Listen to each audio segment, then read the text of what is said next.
Very high tension, high stakes meeting at the United Nations where you had the U.S., the United Kingdom, and Russia trading barbs and accusations over what exactly is going on in Syria over the weekend regarding the chemical weapons attacks, or as the Russians would say, the alleged chemical weapon attacks in Douma.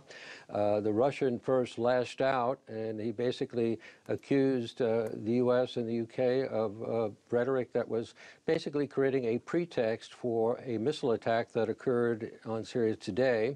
And he said, look, he says, we really can't prejudge an investigation. And he stated straight out, he says that there was no evidence, there was no anything as far as evidence that they could see that there was a sarin or chlorine gas attack in Douma.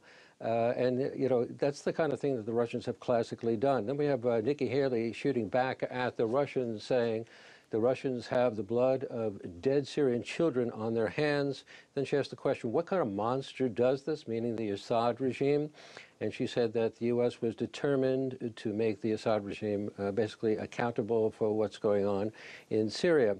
The whole thing here started with Staffan de Mistura, who was the special envoy from the UN to Syria, painting a very dark picture of what's going on in Syria. He says we have seen an escalation before a de-escalation.